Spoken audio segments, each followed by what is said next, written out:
हम लोग vector calculus में डायरेक्शनल डेरिवेटिव के रिगार्डिंग क्वेश्चन सॉल्व कर रहे थे। तो अभी फोर्थ क्वेश्चन में हमें बोला गया है find the values of A B and C such that the directional derivative of the curve phi equals to A X Y square plus B Y Z plus C X S Q Z square at the point 1,2,-1 has maximum magnitude 64। ठीक है, तो इस curve का जो maximum magnitude है इस point में that is 64 in the direction parallel to Z axis. Okay, तो सोल्यूशन में first of all we have हमें गिवन है phi equals to A X Y square plus B Y Z plus C X S Q Z square. ठीक है, so therefore इसका जो vector रूप हमें मिलेगा that is del del vector phi differential operator del vector product phi that is equals to del del x i cap that is x के regarding इसका partial derivative हमें मिलेगा a y square plus three c x square z square i cap. ठीक है, plus Y के respect में इसका partial derivative हमें मिलेगा 2ax प्लस बी जेड जे कैप प्लस जेड के रेस्पेक्टिवली पार्शियल डेरिवेटिव होगा B Y plus 2c(x3) Z okay K cap. तो यहाँ पर जो पॉइंट है दैट इज 1,2,-1, इस पॉइंट में इसका जो वैल्यू होगा that is del vector phi equals to हमें 4a plus 3c i cap plus 4a minus b j cap plus 2b minus 2c k cap मिलेगा।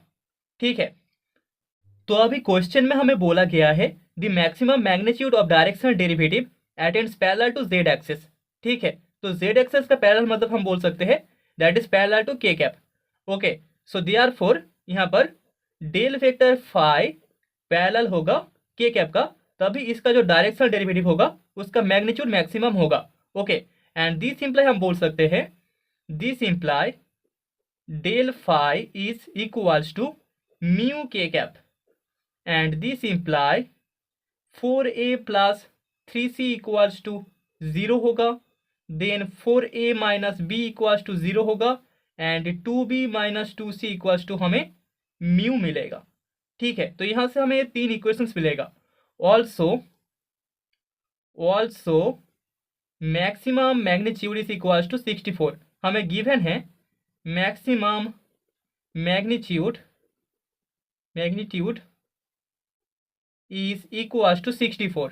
ओके, एंड दिस सिंपली हम बोल सकते हैं magnitude of del phi is equals to 64 and this imply इसका जो magnitude हमें मिलेगा that is root over A cap का जो कोएफिशिएंट है उसका स्क्वायर मतलब कि 4a प्लस 3c इसका स्क्वायर प्लस जे कैप का जो कोएफिशिएंट है उसका स्क्वायर मतलब कि 4a माइनस b इसका स्क्वायर प्लस के कैप का जो कोएफिशिएंट है उसका square that is 2b minus 2c उसका square is equals to 64 and this imply यहाँ से हमें मिल जाएगा mu square root over mu square is equals to 64 and this imply हम बोल सकते हैं यहाँ पर म्यू इक्वल्स टू 64। ओके, तो म्यू का वैल्यू हमें 64 मिल चुका है। So therefore 4a plus 3c equals to 0, 4a minus b equals to 0 and 2b minus 2c equals to 64। इन तीन इक्वेशन से हम बोल सकते हैं हमें मिल जाएगा a is equals to 6, b is equals to 24 and c is equals to -8। ठीक है, तो यहाँ पर a b एंड c का वैल्यू हमें मिल चुका है, so that is the result. Okay, तो अभी फिफ्थ क्वेश्चन में हमें बोला गया है so that curl of gradient phi is equals to 0 vector और delta vector cross product delta vector phi is equals to 0। ठीक है, तो यहाँ पर इक्वल्स टू 0 वेक्टर। ओके, तो यहाँ पर सोल्यूशन में फर्स्ट ऑफ ऑल हमें पता है gradient of phi equals to हमें मिल जाएगा del phi del x i cap plus del phi del y j cap plus del phi del z k cap. Okay, and हमें यहाँ पर जो डिफरेंशियल ऑपरेटर है दैट इज डेल वेक्टर इसका value पता है del del x i cap plus del del y j cap plus del del z k cap. ठीक है, तो therefore curl of gradient phi that is equals to del vector cross product del vector phi that is equal to हमें मिल जाएगा आई cap del del x del phi del x J cap del y del phi del Y and k cap del z del phi del Z.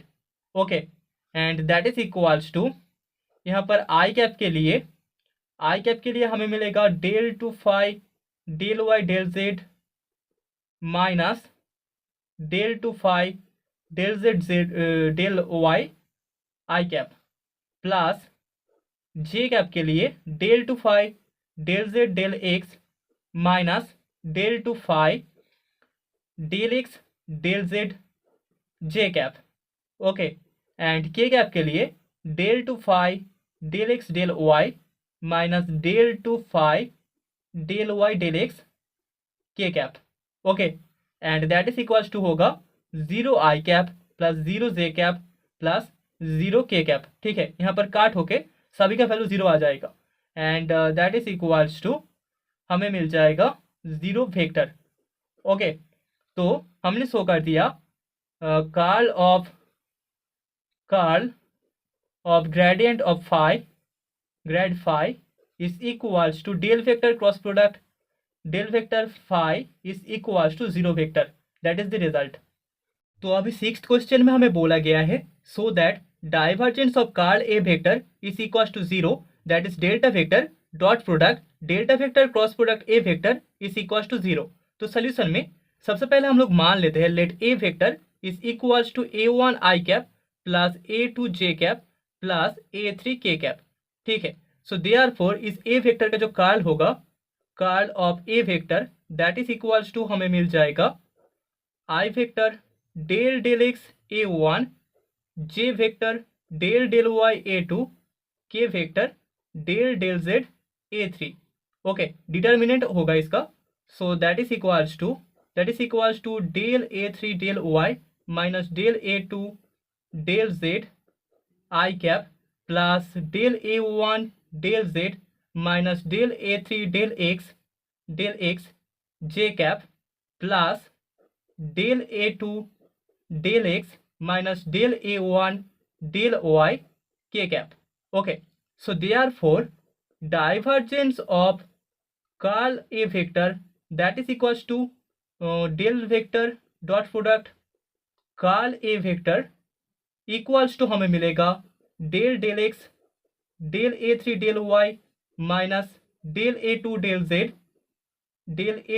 z plus del del y del a1 del z minus del a3 del x plus del del z del a2 del x minus del a1 del y। So that is equals to इसका derivative होने के बाद del two a3 del x del y minus del two a2 del x del z हमें मिलेगा plus y के लिए यहाँ पर पार्शियल डेरिवेटिव होके हमें del two a1 del y del z minus del two a3 del y del x मिलेगा। अभी z के लिए पार्शियल डेरिवेटिव होके हमें del two a2 del z del x minus del two a1 del z del y मिलेगा। Okay, and that is equal to हम बोल सकते हैं 0। तो यहाँ पर divergence of curl of A vector equal to हमें 0 मिल रहा है सिंस हमें पता है a1 a2 एंड a3 तीनों के तीनों कॉन्टिन्यूअस है आर कॉन्टिन्यूअस एंड देयरफॉर यहाँ पर del two a1 del y del z equals to हम लिख सकते हैं del two a1 del z del y and then del two a2 del x del z is equals to del two a2 del z del x and del two a3 del x del y is equals to del two a3 del y del x। Okay, तो इन values को अगर हम put कर दे तो यहाँ पर divergence of curl of A vector equal to हमें 0 मिलेगा क्योंकि ये सभी काट ऑफ हो जाएगा। Okay, so that is the result.